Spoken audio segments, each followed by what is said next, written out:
Hi Royals, we're back. Oh my God, guys! I am your humble host, Queen. Over here with me, I have, what's your name? Tim Tokwe.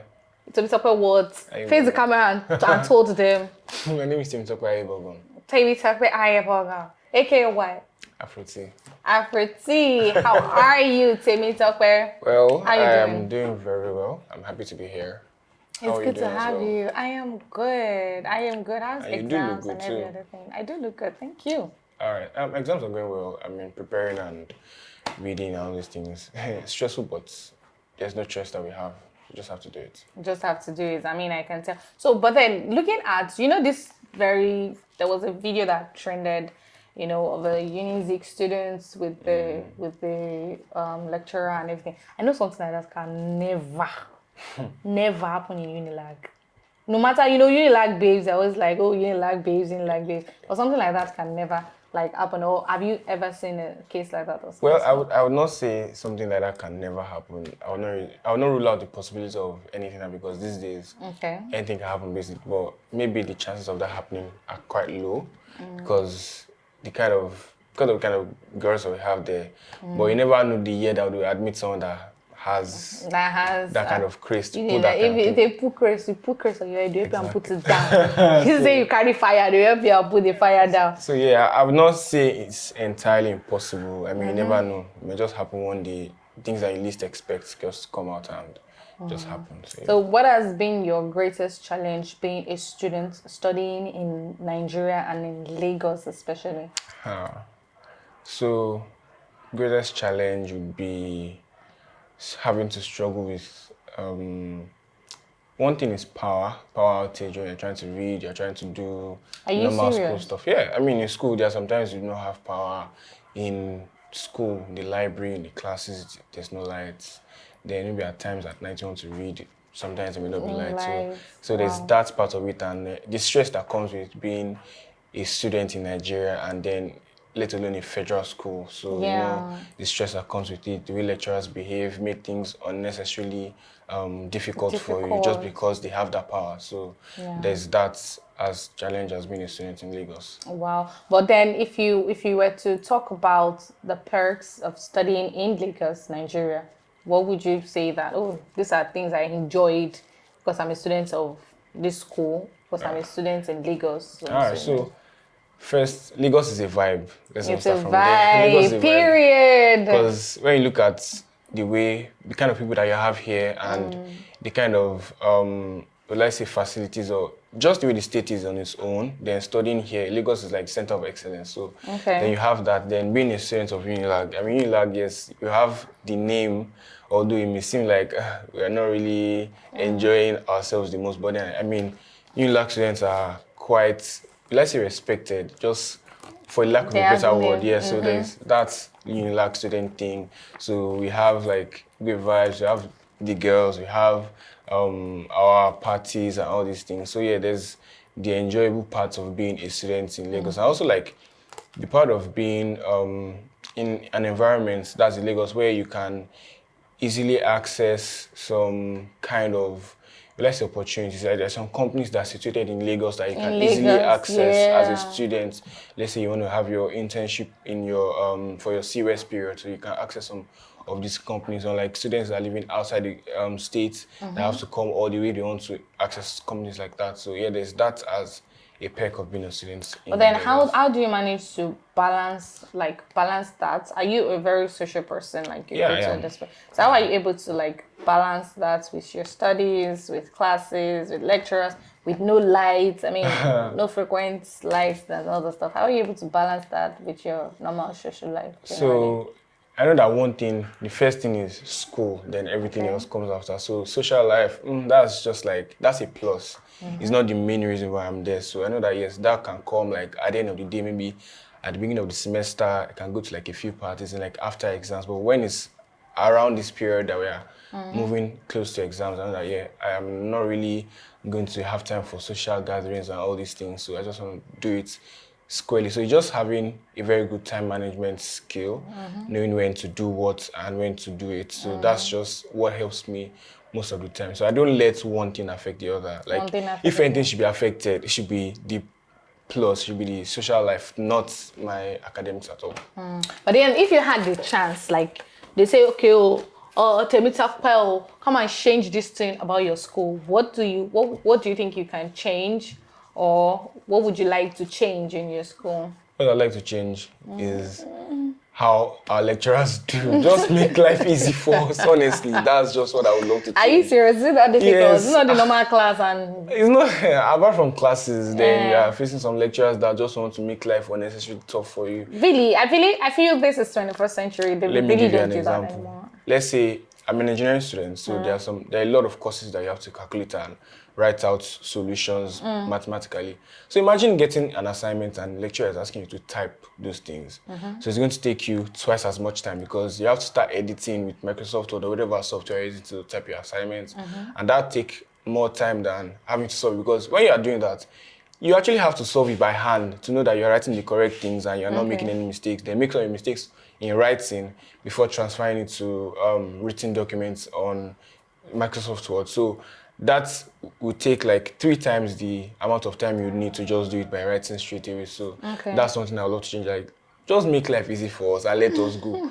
Then also the issue of strike, but I think that is already a little bit out of the way. Yeah, because earlier in my year of studies, I had like 2 strikes, 9 months, 8 months. So that has turned my 5-year course to a 7-year course now. So, but now I think we'll not be seeing any form of strikes in the near future, because since they've increased our school fees, so it's giving them like the funds that they usually go on strike for. So it means last, what ASO has been fighting for, it eventually poured back on the heads of the students. Exactly. So we are the ones suffering it now. We have to pay like, they increased our school fees by almost 6-7 times, because we're paying like 20K ish, 25. Because then, you know, they used to say, you're paying what?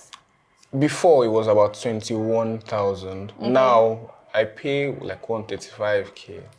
Yeah, so that's like times 6, yeah. No way. Wait, hold on. Your school fees was 21,000 before. Yeah. Now you pay 100. It was even higher than that when they first increased it, but we had to like protest and everything, so they brought it down by like, I think 25 or 30K, I don't remember, but just brought it down a little bit. It was still like, it was almost 200K when they first increased it. Are you serious? We are even enjoying. If you ask medical students, they are paying like over 200K, almost around that range of 200K. So basically, you know, we used to talk about the fact that ASU strike is like an annual kind of annual. But we know recently it hasn't happened. So that was what they used to like curb. Yeah, exactly. That. So how is that looking for you as a student? Do you mean the strikes? No, I mean the fees. The fee, yeah, the increment. Yeah, it comes at you as a shock that you have to go from paying about 20K to paying over 100,000, and where you're a person that you also have siblings at the same time, so they're in the same school with you, so you also have that at the back of your mind. So, well, God is helping us. That's what I can say. So, honestly. given the policy that the current administration, presidential administration, came up with, that's the school loan, the school loan. Yes. Do you think a lot of people tap into that? Yeah, people are doing that. Like a lot of people have gotten. And how has that helped? So, well, for that kind of thing, what I've seen, the experience I've seen, it took like a while before they got the money disbursed to them. So, how accessible are the loans? Like, is it easy to get? How is it looking for you? Okay, so from experience of my peers that have tapped into the student loan, it took a while before the money was disbursed to them, and that kind of took a toll on their concentration in school, because they are on a race against time, because the university has a specified time that they will stop receiving school fees and do course registrations. So you have to pay school fees before you can register your courses, and without registering your courses, you can't write exams. So there's that going on. But I think they were allowed like an extra, they extended deadline because of those that are expecting money from the government for the student loan. So that's how it has been so far. But I didn't have to take, because I mean, God came through, so just thank God for how far He has brought us. Wow. So do you think there are students that actually lost their slots because they were unable to meet up with the school fees? Have you had any of your friends or I class? haven't, but I don't want to believe that there will be some. But I mean, we know how the country is, how things are hard, and it's not impossible. But It's not impossible I just hope that there's nobody that had to pull out from school because because of they the couldn't pay. funds. Yeah, I just hope there's like nobody like that. Yeah, because I mean, looking at the current situation, getting admission in the Yeah, first place, that's like a very big hurdle like, and then you now finally get the admission, but then you because of cannot funds. You can't really go for. get the funds. But at what point can you apply for the funds? Do you apply for the funds while you are taking your jam or when you are giving the admission letter? So I don't know about new entries, but I think for still like we that are already in school, I think we're allowed to apply from holiday period. But I think it should be the same for people that are just entering that just got admission. Once you get your admission, you can apply for the loan ahead of when you resume and when you'll be required to pay your school fees. So I think that should be how it works, but I'm not sure. So I just think that's how it works. Wow. So, aside from that, is there any other thing you think, like from your personal experience in school, on campus, what do you think is still going on that you just think, this is myth, this is 21st century, let's move on. So Let's I don't know, move are you on. like particular? Yeah. We don't have enough hostels. That's one thing. Wow. Getting a bed space in school is will I say it's a harder hurdle than getting the admission itself because Wow. you have to battle against thousands of other students online. get But a I think they're changing things up this year and just making it random. Okay. But it doesn't still help the situation because at the end of the day, when they give out these bed spaces randomly to people, you still have a lot of other students that don't have a bed space. So don't we have end up bed space. squatting each other. And like in my last hostel when I was in year 2, it was an 8-man room, but we were about 26 in the room. Yep. Some are more than that. I hear of worse situations, yeah, like about 13 in an 8-man room. So you have people lying down on the ground from door to the edge of the room. But like, how does that happen? Don't you guys have porters? We do, no, it's normal, that's like the normal thing for years, that's how it always been. So, But no, wait. As the system, like the strictness, I know Unilag used to be very, very strict when it comes to that kind of squatting thing. and everything. As in, Just bring your money, you're fine. It's not even that. are you serious? Yeah, but I mean that's for the public hostels. It doesn't happen in private hostels. Private hostels, once you pay, you are the only one with your assigned bed space. You're not going to be exceeding the number of people expected in your room. But in the public hostels, you have a lot of people that are going to be staying in your room. Just expect that it'll be more up to ×2 of what it's supposed to And be. you just have to take it. You just have to take it because if you were in the situation of someone that didn't have the best space, you look for where to stay. You actually look for where to Well, stay. I thought Unilag, I think they have what's it called? They have a lot of hostels okay. outside school, outside Those are private campus. hostels. Yeah, if you hear the prices of those hostels, you marvel. Yeah. Then even aside private hostels. So they lease it out at a normal rental price. Yeah, it's almost as much as someone renting a house because and even houses around Unilag are very expensive. So getting accommodation as a student at all is hard. Let's not even lie about it. It's hard because you either get the best space or you want to be coming from home. I cannot imagine people coming from far away, as far as like Berger or coming from very far places like Ikorodu down to Unilag, or you have to find a way to squat with someone in a room that you have a lot of people or you have to buy a bed space. Now, buying bed space is another thing entirely. Students are like using that to take advantage of each other. So someone that doesn't even need the bed space, maybe someone that's a private hostel, now ballots and gets the bed space, now sells it at an extremely exorbitant price. So there's that as well. So it's a very, very weird situation in school, to be honest. Wow. So aside that, what other thing do you think? I'm not really sure, but I think for those that are on my mind right now, not really anything serious anymore. Oh, wow. I mean, a lot is going on in schools these days. Yeah. Okay, with that being said, courtesy of one of our sponsors, we're moving into the game session. Well, not a game per se. You see this plate here where we have the papers. You're going to pick one. Yes, you're going to pick one, and whatever it says, you have to do it. Are you up for the challenge? All right, let's do it. I mean, I love a good challenge. Let's do it. Let's have it. Let's have it. Okay. Here. What? God, I beg you.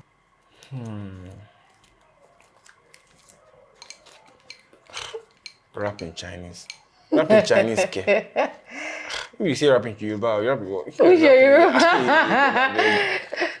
Yeah, let's go. It's good to. Please, your beat is not way helping me.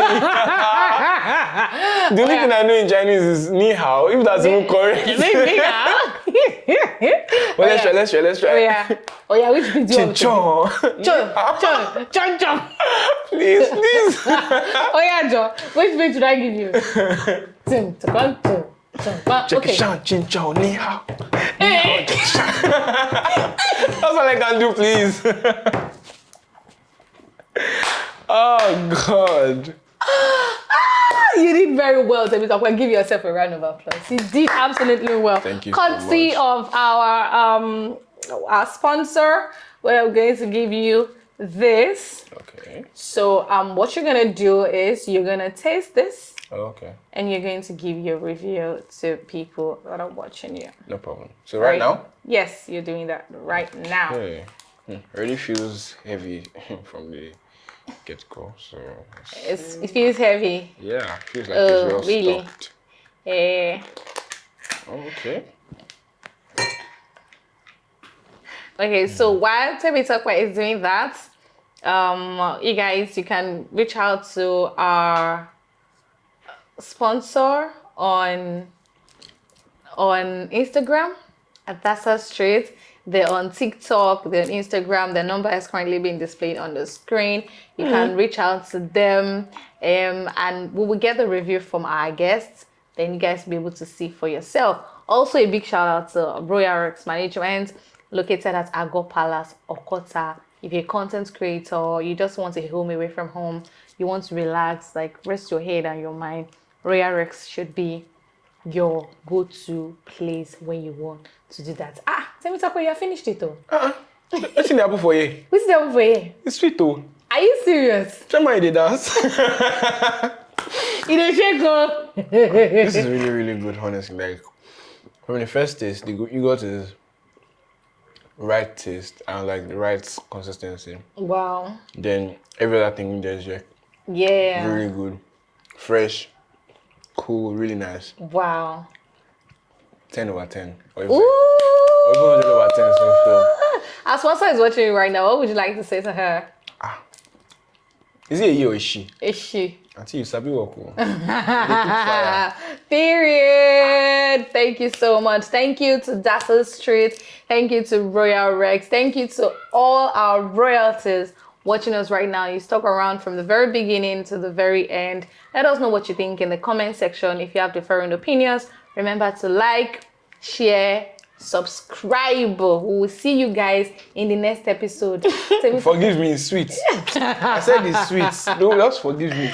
Okay, so we'll see you guys in the next episode. Oh yeah, before we go, Thassa Street would like to say thank you to you for rating them well. Thank you, From Thassa Street. I am very grateful. Yeah. And I hope to enjoy this really well. Okay, thank you, Thassa Street. Thank you to the management of Royal Rex. With that being said, I'd like to say bye, Royal. Say bye to Royal. Bye, guys. Bye, Royals. Mwah! Stay tuned for more.